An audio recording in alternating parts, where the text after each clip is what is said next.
Detroit's engineers didn't just build cars. They built dreams. But some of those dreams never made it past the boardroom. What you're about to see are 10 American muscle cars that were designed, engineered, and in some cases completely built and running, but never sold to a single customer. Some were killed by corporate jealousy, others by politics, emissions laws, or plain bad timing. And a few of them, they were so far ahead of their time that the cars they inspired are still on the road today. These are the 10 American muscle cars that never made it to production. Let's start at number 10. 1962 Chevrolet Corvair Monza GT killed by. GM Corporate would compete with Corvette. Kicking off our list at number 10 is a car that most people have never heard of, but one that quietly influenced nearly every sports car GM built for the next 2 decades. In 1962, GM designers Larry Shinoda and Tony Lapine created something truly radical. They took the rear-engine Corvair, flipped it, moved the engine to the middle, and covered it with a futuristic body that looked like it came straight out of a science fiction film. They called it the Corvair Monza GT. The Monza GT had SIS, FA, or doors, a mid-mounted flat 6 engine, fully independent suspension, and disc brakes on all 4 wheels in 1962. It was shown at the New York Auto Show, and people lost their minds. But here's where the story gets interesting. GM's management looked at it and killed it. Not because it was bad, because it was too good. They were afraid it would steal sales from the Corvette. Corporate politics won. The Monza GT lost. What happened next? Several design elements from this car were directly borrowed for the 1968 Corvette C3. The car that killed the Monza GT copied its homework. Number 9, 1969 Dodge Diamante concept killed by. Chrysler never committed to the sports car segment. At number 9, we head over to Dodge, a brand that by 1969 was absolutely on fire with the Charger, the Challenger, and the Hemi engine dominating drag strips across America. But Dodge wanted more. They wanted a Corvette killer. Enter the Diamante concept. It was a sleek, low-slung 2-seater that looked nothing like anything else on American roads. European lines, a mid-engine layout, and a design that made even Ferrari executives uncomfortable when they saw it at the auto shows. The Diamante was born. It ran, it turned heads everywhere it went. Automotive press called it one of the most beautiful American cars ever conceived. And then Dodge did nothing with it. Chrysler management decided they weren't in the sports car business. They had the Charger. They had the Cuda. Why split their own market? The Diamante was shelved, never to return. Dodge fans are still arguing about it 50 years later. Number 8, 1970 AMC AMX/3 killed by. AMC ran out of money mid-program. Number 8 takes us to the underdog of Detroit American Motors Corporation. AMC, the smallest American automaker, always outgunned, always outspent, but never outthinking. In 1970, AMC commissioned Italian coach builder Giorgetto Giugiaro, the same man who designed the original VW Golf, the BMW M1, and the DeLorean to build them a supercar. The result was the AMX/3. It had a mid-mounted 390 cubic inch V8, a steel backbone chassis, and bodywork so beautiful that Enzo Ferrari himself reportedly expressed admiration for it at the 1970 Geneva Motor Show. AMC built 6 of them. 6. And then they ran out of money. The AMX/3 program was canceled immediately. The 6 prototypes were supposed to be destroyed. AMC's way of hiding the evidence that a small American company had built a world-class supercar. But they weren't all destroyed. 5 survived. And today, each one is worth millions of dollars. The car that AMC couldn't afford to sell is now worth more than AMC ever made. Number 7, 2009 Pontiac G8 Sport Truck killed by. GM bankruptcy canceled 3 weeks before production. For number 7, we jump forward in time because canceled muscle cars didn't stop at the 1970s. This one stings the most, because this car wasn't a concept sketch or an auto show model. It was done. Production tooling was ready. Dealers had already taken orders. The Pontiac G8 Sport Truck was canceled 3 weeks before production began. Based on the already excellent G8 sedan, the Australian-built rear-wheel drive performance car that had critics calling it's the best American performance car in decades, the Sport Truck was America's answer to the legendary Australian Ute. V8 engine, rear-wheel drive, a truck bed, and performance numbers that embarrassed trucks twice its price. And then General Motors went bankrupt. Pontiac was shut down as part of the bailout. Just like that, the G8 Sport Truck never, existed except for the 5 pre-production models that survived. One of them sold at auction for more than a standard G8 ever did. Detroit killed it. The market would have loved it. Number 6, 1967 Ford Torino King Cobra killed by. Ford pulled out of NASCAR car, lost its entire purpose. Number 6 is a car built for one reason only, to destroy the competition at Daytona. Ford called it the Torino King Cobra, and it nearly made it to showroom floors before NASCAR changed everything. By the late 1960s, Ford had a problem. Dodge's aerodynamic Charger 500 Daytona were obliterating the competition on superspeedways. Ford needed an answer, so their engineers took the Torino and gave it a completely redesigned nose, a flush rear window, and a towering rear wing, all to slice through air at 200 miles per hour. It worked. In testing, it was faster than anything Dodge had built. But then Ford made a decision that shocked the entire motorsports world. They pulled out of NASCAR completely in 1970, citing costs and public pressure over auto safety. With no race series to homologate for, the King Cobra had no purpose. Ford built somewhere between 10 and 20 examples. Exact number. Most were destroyed. A handful survived. A car designed to beat Dodge at 200 miles per hour never got to race anyone. Number 5, 1969 Pontiac Farrago CF428 killed by. GM said it competed with Cadillac. Number 5 involves one of Detroit's most fascinating and controversial figures, John DeLorean. By 1969, DeLorean had already had one car killed by GM, the Banshee. You'll meet that car at number 1. But DeLorean didn't give up. He collaborated with legendary Italian designer Sergio Caviola and Detroit coach builder Paul Farrago to create something entirely new, the CF428. Built on a Pontiac Grand Prix chassis, the CF428 was a breathtaking grand tourer, elegant, fast, and positioned as a true halo car.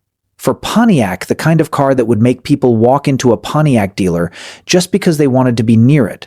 It had a 428 cubic inch V8, handcrafted Italian bodywork, and a presence that made every other car in the parking lot feel embarrassed. GEM's response? They said it competed with Cadillac. Not with Corvette this time, with Cadillac. DeLorean was furious. The CF428 was shelved. The one existing prototype was somehow saved from destruction and is currently owned by Paul Farrago's nephew. One car. One man's dream. Cancelled twice by the same company. Number 4, 1970 Chevrolet Chevelle LS7 killed by. Insurance crisis plus emissions regulations. Number 4 is different from every other car on this list, because this one was announced, advertised in magazines, put in the brochure, and then pulled back before a single customer actually received it. The 1970 Chevrolet Chevelle LS7.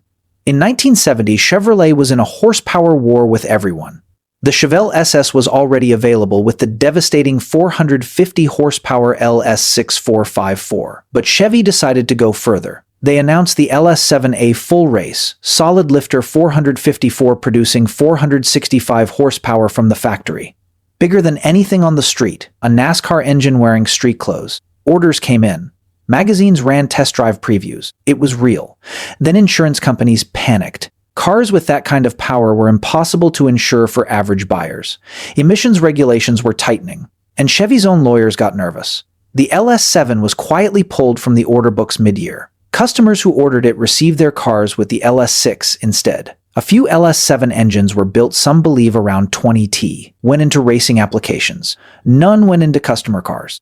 The most powerful muscle car Chevrolet ever offered was never actually offered. Number 3, 1967 Ford Mustang Mach-2 killed by. Cost of retooling too risky after massive Mustang success. Number 3 is the car that answers the question nobody thought to ask: what if Ford had built a mid-engine Mustang 50 years before the GT500? After Ford defeated Ferrari at Le Mans in 1966, the company was at the absolute peak of their performance prestige. The entire world was watching what Ford would do next.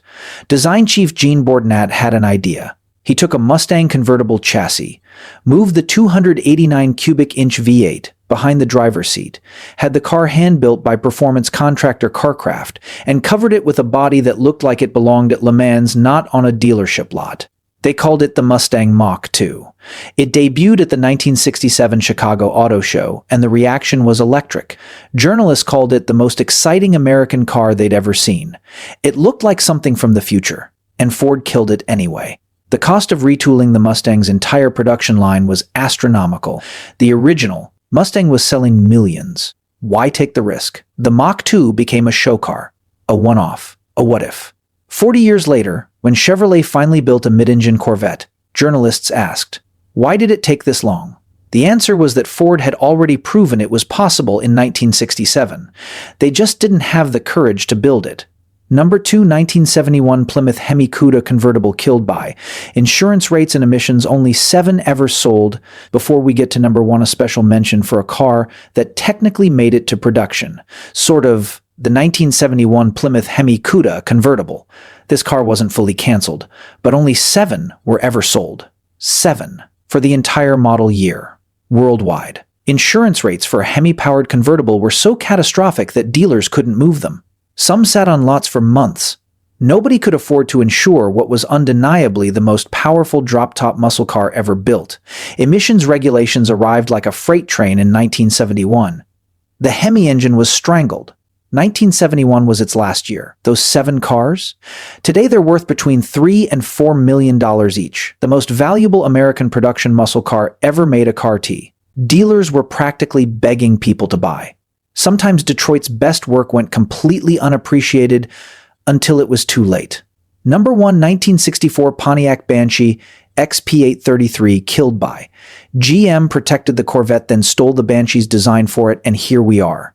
Number 1. The car that was so dangerous to GM's corporate structure that it was killed before it ever had a chance, and then had its ideas stolen by the very division that killed it. Ladies and gentlemen, the 1964 Pontiac Banshee. John DeLorean, the man who would later create the DeLorean DMC-12, the car with gull-wing doors that became immortalized in Back to the Future, was at this point the youngest division head in GM's history. He was running Pontiac, and he was brilliant. In 1964, DeLorean's advanced engineering team built a 2-seat sports car codenamed Project XP833. It had a sweeping fastback roofline, pop-up headlights, a fiberglass body, and proportions so perfect that even today, looking at photos, it stops you cold. They built 2 versions, a coupe and a convertible. DeLorean's vision was clear: give young American buyers a stylish, affordable 2-seater that could go toe-to-toe with European sports cars at a price that didn't require a second mortgage. And then he showed it to GM's corporate leadership. The response was immediate: kill it, destroy the prototypes. Why? Because Chevrolet's executives saw the Banshee and panicked. It was going to eat into Corvette sales. In GM's world, Pontiac making a sports car was like a younger sibling getting too successful unacceptable. DeLorean fought. He argued the Banshee would bring entirely new buyers to GM, different customers, different price point. GM didn't care. The Banshee was canceled. But here's the part that should make every Pontiac fan furious. Look at the 1968 Chevrolet Corvette C3. Then look at the Banshee, the Coke bottle curves, the aggressive hood, the hidden headlights, the muscular fender lines. GM's own designers admitted they borrowed heavily from the Banshee when creating the C3 Corvette. The car that Chevrolet killed to protect the Corvette became the Corvette. 2 Banshee prototypes survived. 1 silver coupe, 1 white convertible. Both are now priceless. John DeLorean spent the rest of his career building cars that corporate America couldn't control. And the Pontiac Banshee Remy, and the greatest crime in American automotive history that nobody talks about. 10 cars, 10 dreams that Detroit buried, some for money, some for politics, and some because one division was too afraid of another. But here's what's fascinating: almost every single one of these cars left a mark. The Banshee influenced the Corvette. The Mach 2 inspired the mid-engine movement. The Challenger concept hinted at what would come decades later. These cars never died. They just changed shape. So here's a question for you: if you could bring back one of these cars today, exactly as designed, which one would it be? Drop it in the comments. I read every single one. If you're new here, this channel is dedicated to the cars that history forgot, the stories that car magazines didn't cover, and the machines that almost changed everything. Subscribe, and I'll see you in the next one.